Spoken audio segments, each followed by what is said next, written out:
from each happily ever after, every wish upon a star.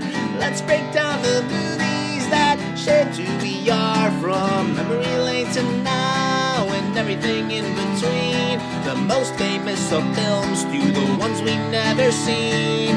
Decade by decade, all the times we laughed and cried, and with a little pixie dust, they will all take flight, reliving the feelings, and we're trying our very best. And if they mean the same to you, please be our guest. So hop aboard, we would love to have you as we hang with a certain mouth, the whole gang too.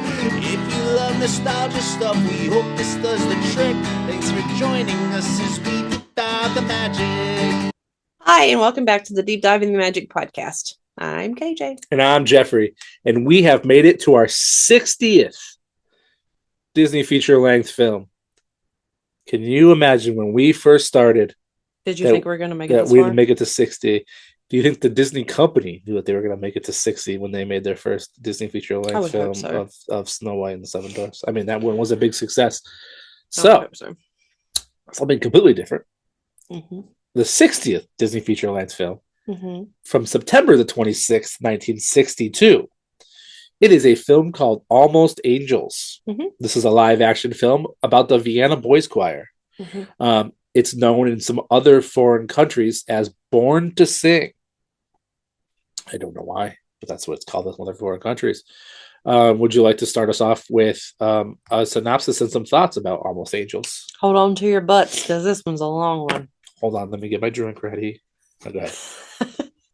All right. Supported avidly by his mother and more reluctantly at first by his father, a working-class Austrian boy joins the Vienna Choir Boys, where he proves to be unusually talented.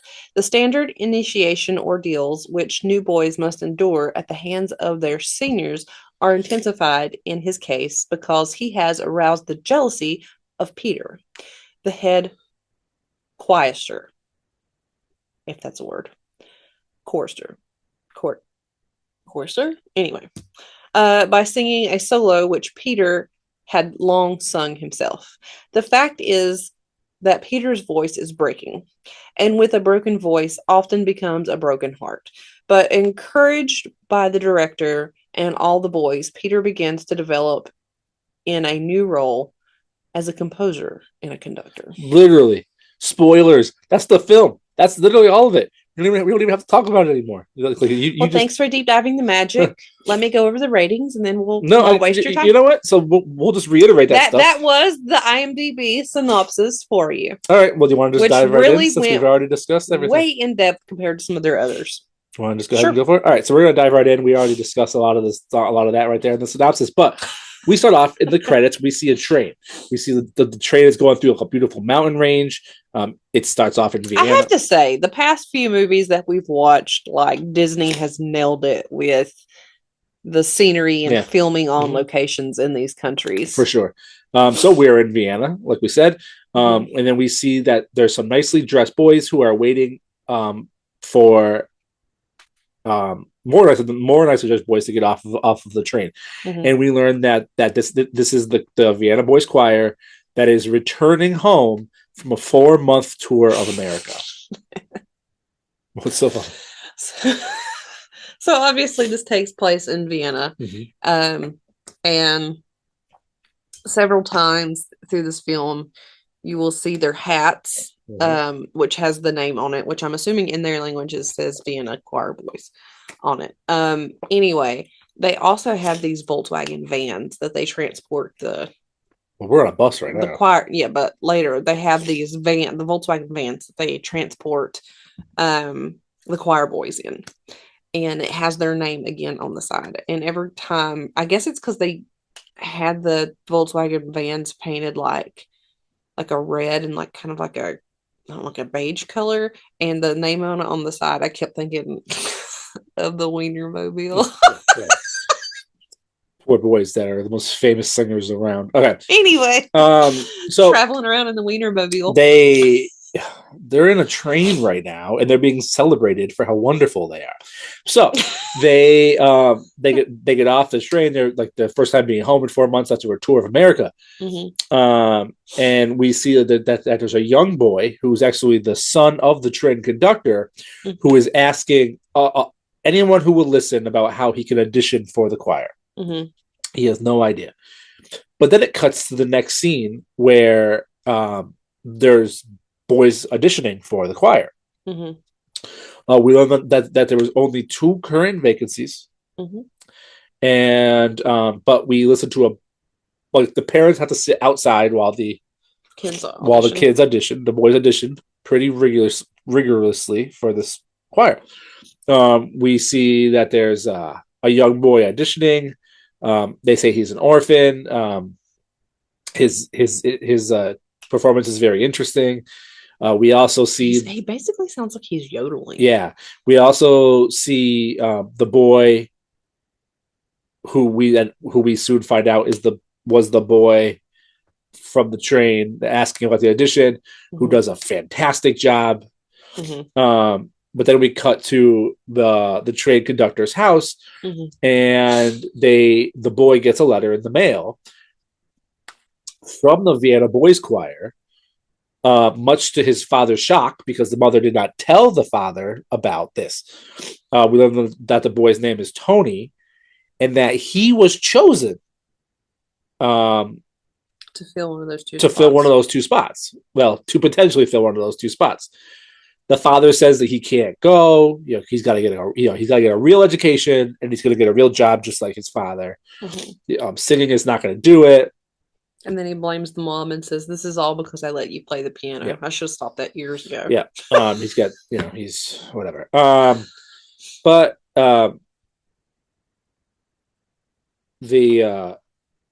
the mother supporting it, and then it cuts to the next scene where we see the family is walking Tony into the home of the choir. So clearly there was a change of heart. We meet the choir director, teacher guy. Yes, he looks like Mark Wahlberg. That's what you kept saying. There was something about his face that just kept bringing back Wahlberg family memories. So we see that the father's like, look, if he doesn't get a good education here, I'm pulling him out. Like education's first. Otherwise, sucks to suck. I'm pulling him out. Yeah. We also learned that the boys are on probation for a month before being accepted as a permanent choir boy, in case they mess up or they're not singing good enough, all that stuff. And then it cuts right. One of the boys helps him get his luggage up. Blah blah blah. So then it cuts to the next day, and we see the boys are in math class and music class. The choir teacher is very rough on the boys. They're making them restart the song over and over again, like to the point where they're making the students admit to being the ones that have messed up, because he wants them to be able to tell they've messed up on their own without him pointing it out. Yep. So they're starting the song over and over again. And then we see it cuts to the boys playing outside. It's either them playing around or it's gym class. I don't know, whatever one it is. But we see that Tony is still inside and he's working on his arithmetic. So the teacher comes down and he's like, "Why aren't you outside?" And he's like, "Oh, I'm not as smart as these kids, and my dad's going to pull me out if I don't do good in this." So he's like studying. But then the teacher like brings him in to sing some more, and he's like, "We see a lot of potential in you. You have a perfect voice. I don't know if it's alto or what. It doesn't matter. Like he has the perfect voice for it." So then he starts singing, and then at the same time, this choir boy named Peter comes in, who is like the guy. He is like the leader. The leader. But while the teacher's singing with these 2 boys, he allows Tony to sing the lead in the song. And then it cuts to the boys then being outside, and Peter is very upset with Tony because he's supposed to be the leader of the choir. Like this is his choir. You're stepping on my toes. Blah blah. Yeah. And he's like, "I'm gonna get back at this kid. Like, I want to haze him basically and get back at him." Yeah, you're not taking my spot. I didn't work this hard. Yeah. So then it cuts to all the boys going to, like, they all sleep in the same like room, like in different beds in the same room. And one of the boys notices that that Tony has like a radio, but there's no radios allowed. But Peter like talks Tony into turning on the radio, knowing that he doesn't. He says, "I won't get in trouble. You will, because it's your radio." Yep, and then they turn on the radio because he knows that Tony will be the one to get in trouble, and then it causes this giant group pillow fight. Like the kids are having a great time having this pillow fight. There is stuffing from the pillows and like feathers flying everywhere. The teacher that catches them, but he gives them like time to like stop. They don't even notice. Yeah. So he just goes back out and sits in the window. He looks at his watch and then he sits down. Yep. And then he turns off the light so that like they know that he knows. Yeah, they know that he knows. And poor Tony's still trying to get the radio to turn off. But the next morning, come breakfast time, Tony is being called into the director's office. So he's like, "Uh-oh, I'm in trouble." And Peter's like, "Yep, you're the one that got caught. Like, we all would have been in trouble, but you got caught." Yeah. So then we cut to Tony is in front of all like the leaders of this school, Hogwarts type school, and he's all nervous as he's in the director's office. But then we find out that his probationary time is over, and he's like, "Oh, I'm not in. Like, I didn't make it." And they say even though his grades aren't the best, they want him to stay as an official choir boy. Because all the teachers discuss how he is definitely willing to improve. Yep. So he has been official. He's much more exciting news than he expected. But Peter's not excited about this news at all. Peter's upset with Tony for stealing. So then they're divvying out parts of a song, and then Peter gets the solo that. I'm sorry, Tony gets the solo that Peter's always had before. So he's very upset that this dude's stealing his solo. So he decides that he's going to lock them. He's going to lock him in a room when it comes time for the solo at like the hospital. Yeah. But he'll let him out in time, but he wants him to like sweat it out. Yeah. But what does Tony do? He climbs out the window. There's a window open. Why not? Yeah, because Disney movies love leaving windows open. So, but he's like, they're on like the high floor. So he's like, climb out the window because he's like, I want to get my solo. I'm not getting in trouble for this. Yep. So Peter and them all think that, that he's still locked up, but really he's like scaling the building, nearly falling. The other kid's like, let him out. It's time to let him out. Yeah. And they let him out, but like he's not in there because he's scaling the building. So he doesn't fall. So all the boys are singing, and then Tony makes a very dramatic entrance. He makes a grand entrance through a window to hit his big solo. The teachers tell him that his entrance was a bit foolish, but he doesn't rat anybody out. And dangerous. Yeah, but it was all his idea. Yep. He never throws anybody under the bus. He is a way better kid than I would have been. Yep. So then I would have been like, well. But then the teacher asks Peter if he knew about it. Yeah. And then this allows Peter then rats himself out, and we found out that Tony never ratted him out. Peter ratted himself out.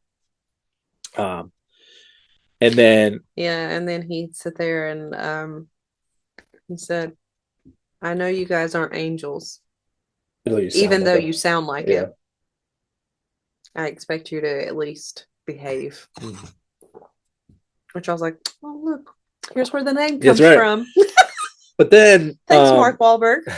But then we see that Tony is practicing another song, but he doesn't think that he's good enough for it. And then we see Peter come to actually help him.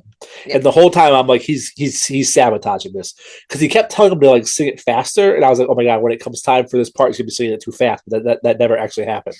No, at that point, I didn't think he was trying to sabotage him anymore. Came around. I could tell that he was actually like, well, you didn't rat me out. Yeah. And then he was like, so it was your idea only.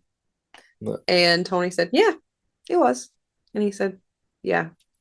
All right, what you need to do is you need to sing this a little bit faster. You're doing it too slow. Yep. So then they try it like this, and then he did it, and he goes, now start here. Yep. And then they kept practicing. So the boys are building the camaraderie right there. Yeah. Coming of age, they might say. So then we see that the boys are performing at mass. Tony's parents, they're there to watch.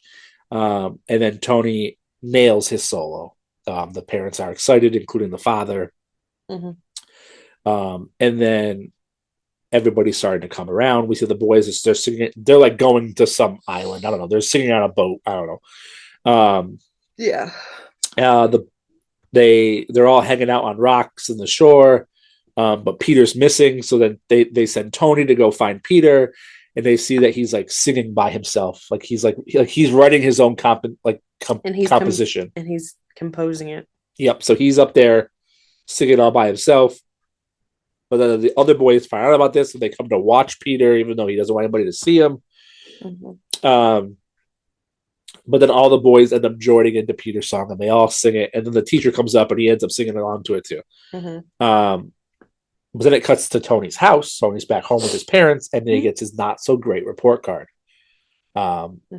which I didn't get a chance to really look at, but I guess it wasn't as good as they were hoping. Yeah. So his grades aren't great. His singing obviously is perfect. But then he's like, yeah, with grades like this, I'm not going to be able to go on tour. And his dad's like, oh no, you're going to go on tour. Like his dad completely changes everything. And he's like, you're not going to be, what did he say? A mathematician or something, work in science or something. He's like, so you don't really need that. You're going to go on tour. Yeah. So he goes and talks to the head of the school. And he's like, listen, my son's not going to use this and this. This is what he wants to do. Yeah. He's going to go on this tour. He'll pull his grades up. Yep. So clearly he's won the father over. Yeah. And I thought it was funny because they end up letting him go on tour. Spoilers. They decide it. But before the mom can leave the room, the dad's already at the door about to leave. And then he talks to her, the mom, and he's like, yeah, so I have the exact quote right here. Oh, you can go ahead and say it. So the headmaster pulls the mom aside and he says, your husband may not be a musician, but he sure knows how to change his tune. Yeah. I was like, that's crafty. Funny chuckle little moment. So it then does look like Tony will be going on the tour, much as I say, because they're handing out parts. Yeah. But Peter gets a whole solo on this tour. Mm-hmm. Because why wouldn't he? He's the leader and the best singer. Yep. So, but then they're practicing for this, they're all in the wardrobe room, I guess, or the prop room or whatever. Mm-hmm. And Peter's practicing for his solo, and his voice breaks. I've never heard of it described as that, but yeah. Okay. So basically, he's growing up, but his voice breaks. I knew that. But yeah, but so in the Vienna boys choir world, they call it, he's got a broken voice. Mm-hmm. So he's panicked and he runs away because he's like, I'm the best, and now I can't even go on this tour because my voice is broken. Yeah. And he throws his costume to one of the other boys. That boy, the part, you do it. Yep. And it just takes off. He gives it. He's like, you know the part, you can do it because I can't do it, and he takes off, like you said. And then, but that boy then pulls Tony aside, and he says, I'm not going to tell anybody, but he tells him this. So then Tony runs off after Peter. We see a very upset Peter. He's walking by the auditions, and we hear one of the ladies say, only 2 open spots. And Peter's like, 3 open spots, because he's all upset. Yeah. He goes into the gym, which is at that point, Tony finds him in the gym. And then to cover, elementary school gym classes, they have the ropes that hang from the ceiling, and you have to climb up them, so you can climb up them the fastest or whatever. I would never be able to do that. But Peter, to cover himself, is like, hey, I'll race you to the top of this. But they didn't even climb the ropes, they climbed a pole. Yeah, so they each climbed poles up to the top. But then once they were up to the top,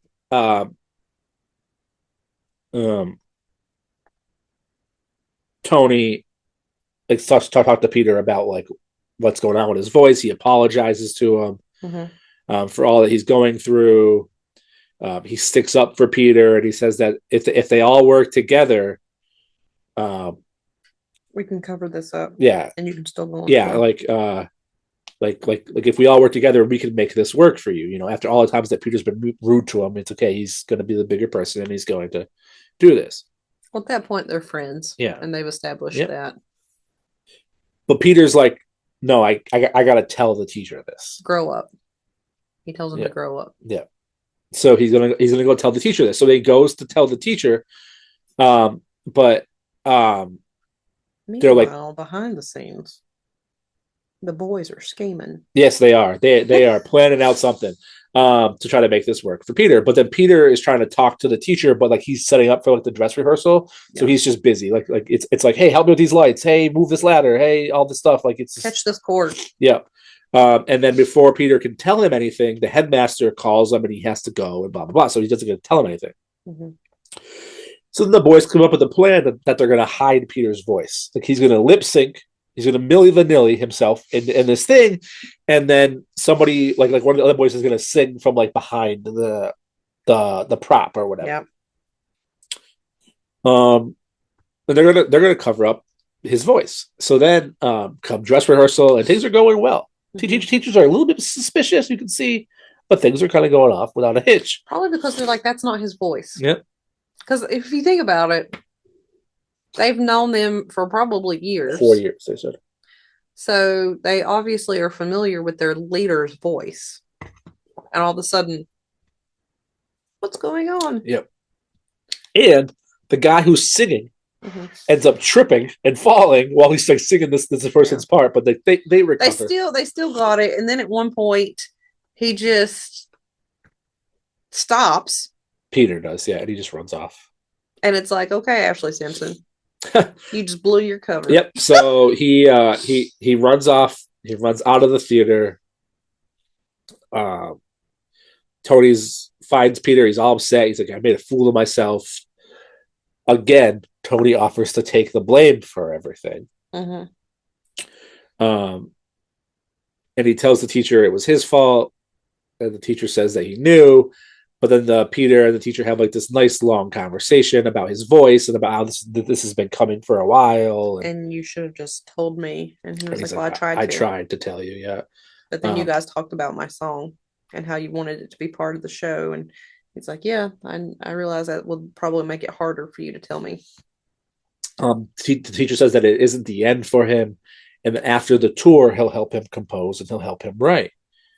And Peter's all upset that he's not going to go on the tour because like they're going to Australia and they were all excited about going to Australia. They were going to several places. They were going to India, Australia, Japan. In Japan. But the whole show, the movie, they were talking about going to Australia. Yeah, but he said, I was wanting to start doing this on the tour with you. And he was like, well, we can do that when I come back. Yeah. But then all the leaders of the choir, the headmaster, the teacher, they're all in this room. They're trying to figure out what to do. They're trying to figure out financing. They're trying to figure out everything. Which makes no sense because he sits there and says, we can't afford to take him as a passenger. And he's like, he's not going to be a passenger. He's going to be my assistant. And I sat there and thought to myself, one person is not going to sing. Especially because you're going to be down a person anyway. Like it's not exactly. But you have this fancy school. It looks like y'all have some money, and you can't afford for this one more person to go. Yeah. So all the leaders given his all this whole time, and all of a sudden you can't. But I really did appreciate how the teacher really went to bat for him. Yeah. So that they're all in this room and they're trying to discuss Mark Wahlberg what they can do, and the teacher is like, look, he's not coming as a carry-on. He's coming as my assistant. Mm-hmm. And he composes. He writes. Yep, he's going to compose. And they're like, oh, a student doing that, like a song composed by a student. That could be by a peer. That could be huge. So then it cuts to the next scene where we see the newspapers and an airplane. You think Taylor Swift's going on? Then there's a boat. Then there's a train. We see sold out flyers. We see concert programs. And then we see, which I thought was really crazy because this is what I don't understand. It's the Vienna Boys Eras Tour. Yeah, but this is what I don't understand. They practiced this entire like the dress rehearsal where like they were like one dude was dressed as a girl and like it was a whole like show. There was more than one boy dressed as a girl. But they like had like this like whole production done. Yeah. But then it cuts to them actually performing on the tour, and they're just like in a church, just like singing their songs. Like they didn't even do that production at all. Mm-hmm. But then, like I said, the next scene, maybe that was just a scene that they didn't show. Yeah, either. Maybe. because we've already seen it. Yeah. So then it does cut to all the boys are singing to like a sold out church, and Peter is the one on stage doing the Phantasmic Mickey thing, or the PhilharMagic Mickey thing, with like, you know, he's the person doing the conducting of the and he's doing an awesome job. Yep. He's doing an awesome job. And then you see like the teachers like blown away. Teachers are like looking at each other like, wow. And then even the musicians, because he's like still like not only like directing and composing and all this stuff with just the choir boys, he's actually also conducting the music. Yeah, the musicians are like taking their cues from him too. And then it shoots over to Mark Wahlberg. I don't remember what his Herr. They call him Herr, which is Mr. in German. But anyway, that cuts over to him, and he is over here like backstage conducting, like into it. Yeah. And then he gets embarrassed because I think two of the boys or something kind of looked over at him, and he's like, "Oh, yeah," like standing there like, "Oh," because he'd really got into it too. But it was a good one. So he got his wish. The teachers were all proud of him. Yeah. And then the crowd applauses, this giant applause, and then the boys all bow, and it's the end. Yeah. Very good feel-good movie. Coming of age, my favorite guy. Yeah. So, what are your thoughts and ratings? Or maybe some extra info that I missed. Well, like we said, it was shot on scene in Austria, which helped to add to the authenticity of the film. They actually did use the real Vienna Boys Choir members, so that's kind of cool. The performances are definitely a highlight, and with beautiful renditions of actual classical pieces. They didn't even bother like taking them out of German, like they left them all in German. I mean, it would make sense if they were using the real choir boys I was reading about that. They were like, nope, no subtitles. We'll just keep it all in German.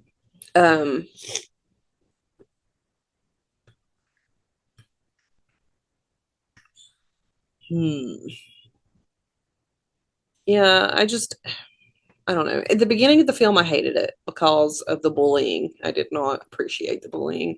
And like I said, Tony is a way better kid than I could have ever been, because I would have ratted them out in a heartbeat. I would have been like, listen, like, I'm not putting up with this. You think you're going to do that? So, it's definitely like a good film that illustrated like rivals becoming friends. Yeah. And it was definitely a feel-good movie towards the end. It's like you've been mean to me this whole time, and then all of a sudden, like, we can finally become friends and put it behind us. And then you're going through a hard time, and I'm going to be there for you still. IMDb gave it a 6.3 out of 10. Okay. I gave it a 6.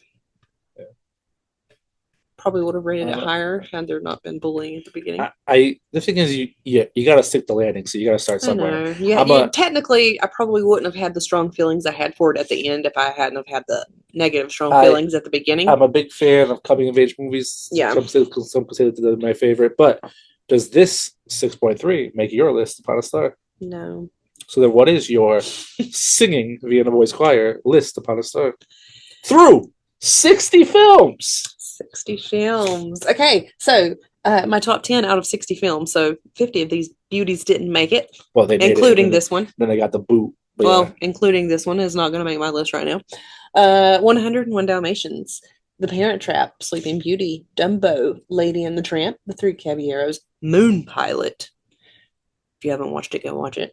The Shaggy Dog, Peter Pan, and Alice in Wonderland. So my top 10 list upon a star through 60 films. It's wild that we've made it this far. It's hard to believe, right? We still got lots more to go. Some could say I feel like we haven't done that many, but then at the same time, more, but I feel like we've done more. So our list upon a star is 101 Dalmatians, which is my favorite through 60 films. Peter Pan, which is my second favorite through 60 films. I'm not going to give you this. We'd be here all night. Then Alice in Wonderland, which is amazing. Followed by Babes in Toyland, which I recommend everybody watching. And then Pinocchio, The Adventures of Ichabod and Mr. Toad, Snow White and the Seven Dwarfs, which is the original, Sleeping Beauty, and then Lady and the Tramp, and the Swiss Family Robinson, which is very fun. So, what's your favorite film through 60 films? have you been on this journey with us through the first 60 films? We would love to hear from you. YouTube, Spotify, Instagram. I do a lot of hard work on there. Tell me how great I'm doing.